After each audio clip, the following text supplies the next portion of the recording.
High Court sitting in Enugu State has ordered the State Commissioner of Police to pay the sum of 20 million naira to the family of Chika Chukwu Onwe, one of the suspects who went missing at the state anti-cult police custody since 2019. The court also ordered the Commissioner of Police to produce the missing suspect to the family dead or alive. The court order is made against the Commissioner of Police, Kanayo Uzwebu, and Deputy Superintendent of Police, Chidom Ekelim, for violating the right to life of Chika Chukwu Onwe, who went missing in police custody since 5 years ago. Justice C.O. Aja, in his ruling, emphasized that the State Police Command's actions were unacceptable. The judge ruled that Chika Chukwu Onwe was murdered in police custody without trial or due process. It would be recalled that Onwe and Izuchukwu Ani were arrested in 2019 in Agwani, Enugu State, following a cult clash. They were detained at the anti-cult police post and denied bail, despite no formal charges. It was reported that throughout their detention, neither Onwe nor Ani was presented in court for trial, nor were they allowed to see their families. Chukwunanso Obi, lawyer representing Onwe, said that Onwe's mother, Confidence Nkechi, and uncle, Anayo made several attempts to ascertain their son's whereabouts. Nigeria police have arrested over 113 nationals from Malaysia and China alongside their alleged Nigerian collaborators for crimes bordering on internet hacking, cybercrimes, and other unmentioned crimes that threaten national security, according to the West Africa Country Police Authority. A video posted online showed moments the suspects' large team of security operatives surrounded the house where the foreign nationals were arrested and moved into police vehicles. Olumuyiwa Adejobi, the Nigeria Police Force Public Relations Officer, in news release on Sunday, said the suspects were arrested on Saturday in Abuja. The statement reads in quotes thus: "The Nigeria Police Force has arrested 130 suspects comprising 113 foreign nationals, 87 males and 26 females, primarily of Chinese and Malaysian origin, and their 17 Nigerian collaborators, 4 males and 13 females, for their alleged involvement in high-level cybercrimes, hacking, and activities that threaten national security."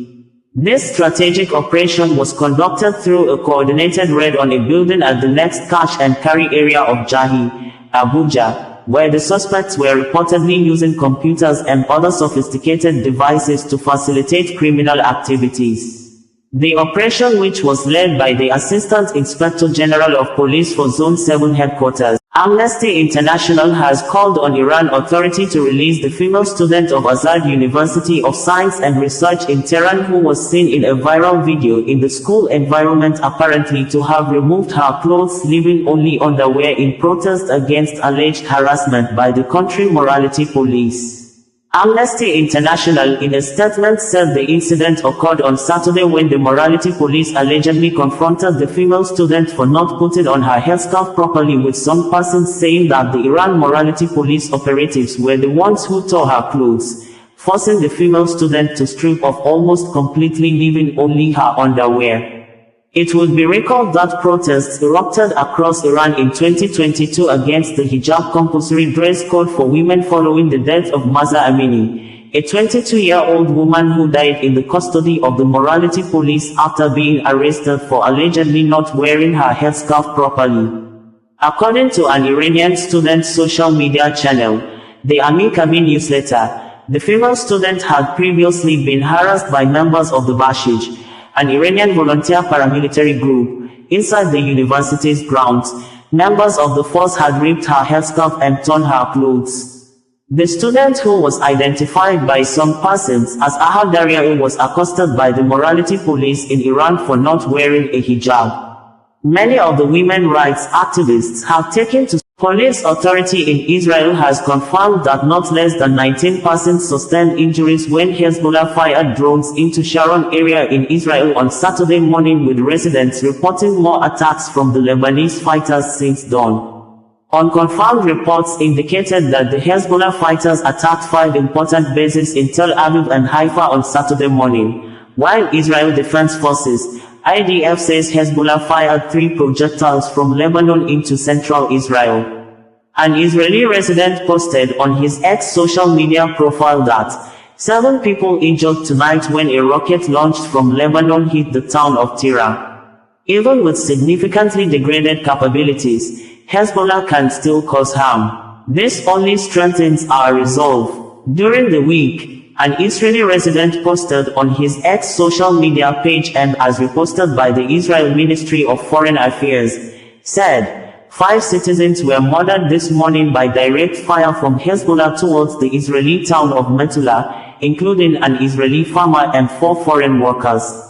I send my condolences to the families. UN Secretary General Antonio Guterres did not bother to condemn Hezbollah or call for sanctions against them.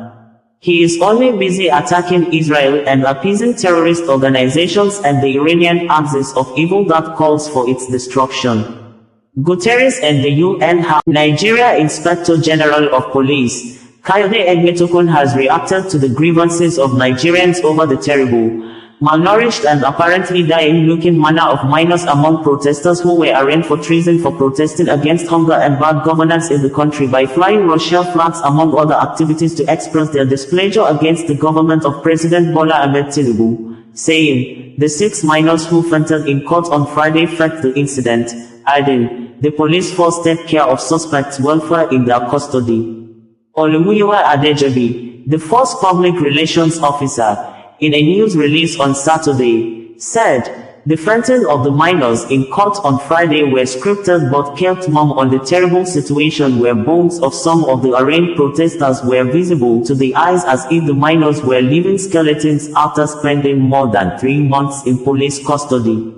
According to the police, the Nigeria Police Force (NPF) has recently arraigned 76 individuals in court on charges including terrorism, arson, and treasonable felony. These serious allegations encompass offenses such as the destruction of public property and threats to national security.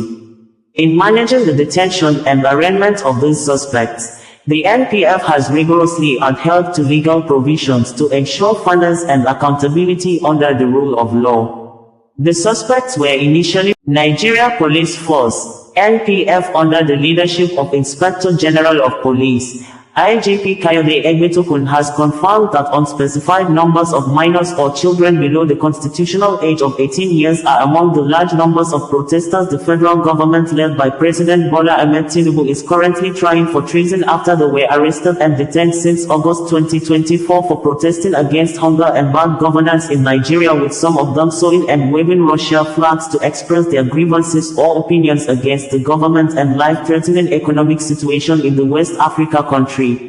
The IGP, speaking through the force public relations officer, Olumuyiwa Adejobi, on Friday in an interview with private television station in Nigeria, Channels Television, said the least among the protesters arraigned was 13 years old, adding that children below 18 years of age can be arrested and prosecuted for criminal offense as far as they are not less than 7 years old. Once you are more than 7 years old, you can be charged to court. None of them is less than 7. The fact that you are 13 years old does not mean you can't be charged to court, Olumuyiwa Adejobi stated. Olumuyiwa added that the children were arraigned for violent protests and flying Russia flags in Nigeria, an allegation that has been disputed by many people in the society on the ground that many hotels and companies hoist. Nigeria's self-styled online police officer, Martins Oshe aka Veridakman, has been released after meeting an Abuja magistrate court 2 million naira bail condition for using Nigeria Police Force uniform for public entertainment or play to illustrate as an activist fighting against wrongdoings online. Nigeria Police Force in the suit interpreted the action of Veridakman as impersonation, but Nigeria Criminal Code law for decades have always permitted the use of police or any armed forces uniform for the purpose of stage play or public entertainment, apparently in line with the spirit and intent of press freedom. Press freedom, as guaranteed by the Nigeria Constitution, is the right to publish and disseminate information, thoughts, and opinions without restraint or censorship, which human rights activists, artists, Skate makers and other entertainers are non-journalist media personnel who help mountain pressure or press on public issues using any dramatic style or format to convey their messages in the public domain. But of recent, the Nigeria Police Force, NPF, including the Economic and Financial Crimes Commission, EFCC, have been issuing directives, asking media personnel to always seek approval before using armed forces or police uniforms for stage play or public entertainment, apparently in violation of Nigerian laws. The NPF and EFCC have not been able to back any of their directives with the section of Nigerian laws that not less than suspected 167 secret cult members, 242 murderers, 371 armed robbers, 186 kidnappers and 217 men who forcefully made love with women have been arrested by men of the Nigeria Police Force in Nigeria. Police authority, while parading some of the suspects, disclosed this on Wednesday at the Nigeria Police Force headquarters in Abuja, with one of the suspects being identified as a major arms dealer in Plateau State. Olumuyiwa Adejobi, the force public relations officer, said, in several operations exemplifying the unflinching dedication and commitment of the Nigeria Police Force, under the leadership of Inspector General of Police, IGP Kayode Adeolu Egbutukun, to ensure perpetrator of heinous crimes of various degrees are swept away from disrupting the peace of our dear country, the force has once again recorded a milestone achievement in the fight against crime. Since October 1, 2024, the Nigeria Police Force has recorded significant achievements in the fight against crime. These include the arrest of 371 armed robbery suspects, 186 kidnapping suspects, 242 murder, homicide suspects, 63 suspects connected with the unlawful possession of prohibited firearms, 217 rape suspects, 100. Nigeria Police Force, NPF, has arraigned a federal lawmaker in the House of Representatives representing Aba North and South Federal Constituency in Abia State on the political platform of All Progressives Grand Alliance, APGA, Alexander Mascot Ikweche, for allegedly assaulting a Bolt driver, Stephen Abuashaya, simply because the Bolt driver expected him to leave his sitting position to the Bolt car to receive the smells he ordered, an action the police in one of the count charges described as criminal and abuse of office. Honorable Ikweche, who was docked on Wednesday at Kuje Magistrate Court like any criminal suspect is expected to stand inside the dock during trial, was accused by the police of criminal intimidation, criminal use of force and assault and abuse of office contrary to sections of the Nigeria Criminal Acts. A photograph showed Honorable Alexander Ikweche standing inside the dock during the trial. Police authority, in a press statement few minutes ago, said, in response to a case of assault on a Bolt driver, Stephen Abuashaya, by Honorable Alexander Ikweche, on the night of October 27, 2024, the Nigeria Police Force Special Investigation Unit and the Legal Section have concluded investigations into the case and today arraigned Honorable Alexander Mascot Ikweche on the charges of abuse of office, criminal intimidation and criminal force and assault contrary to sections 397B and 2. Nigeria lawmaker representing the people of Aba North and South Federal Constituency under the political platform of All Progressives Grand Alliance, APGA, Alexander Mascot Ikweche, on Tuesday stood up during the House of Representatives plenary session at the National Assembly to beg Nigerians to forgive him after belittling the office of the Inspector General of Police, IGP, and assaulting a Bolt driver, Stephen Abuashaya, simply because the Bolt driver expected him to leave his sitting position to come to the Bolt car to receive the smells he ordered. Ikweche, in a video which was recorded by the Bolt driver, explained the cause of his provocation, saying as seen in the video that the Bolt driver expected him to leave his sitting position to come to his Bolt car to receive the food items he ordered from a food vendor. This, some Nigerians took to the personal profile of the honorable member on X platform and found out that,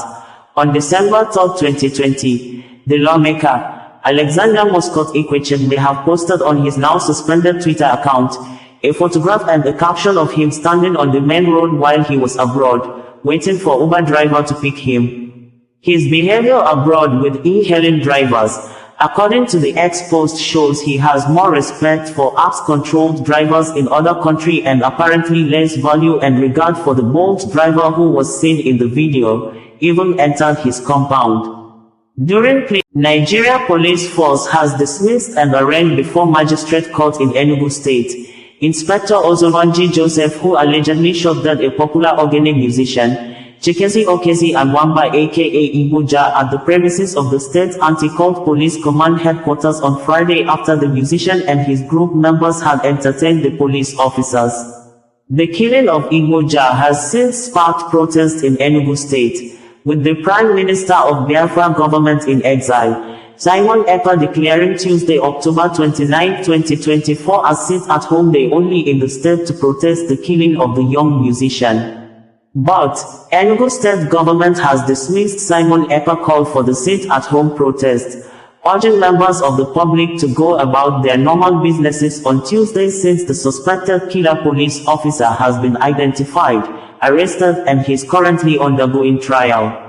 The police authority in Enugu State, in a press release on Monday, said, the Enugu State Police Command informs the public that the orderly room trial of Police Inspector Ozobanji Joseph, implicated in the murder of Ogene musician Chika Chukwu Onwe, has been concluded. The inspector was found culpable and received the maximum penalty of dismissal, followed by court prosecution in line with the Police Act and Regulations 2020. Accordingly, the Assistant Philadelphia government has sued world richest man, Elon Musk, over his $1 million daily giveaway for randomly selected registered voters who support his pro-Donald Trump American Political Action Committee (PAC) petition for envisaged constitution in the United States of America, USA. The Philadelphia District Attorney in the lawsuit described the action of Elon Musk as unlawful. The lawsuit drew public attention on Monday, same day the 10th winner of the $1 million daily giveaway for registered voters who supported the PAC constitution was announced in Michigan. Philadelphia District Attorney sued both Elon Musk and his PAC on Monday over the billionaire's controversial $1 million registered voter giveaway. The lawsuit, according to the Philadelphia District Attorney, Larry Krasner, claimed Musk and his America PAC are running an illegal lottery in Philadelphia, as well as throughout Pennsylvania. Musk announced the 8th winner of his Super PAC's $1 million prize in Lancaster, Pennsylvania, on Saturday and continued offering the money to a registered swing state voter who has signed his petition. He said participants are not required to vote, but the online petition form says one has to be a registered voter to be eligible. We're trying to get attention for this very important petition to support the Constitution. And bringing you the news in a more digital way.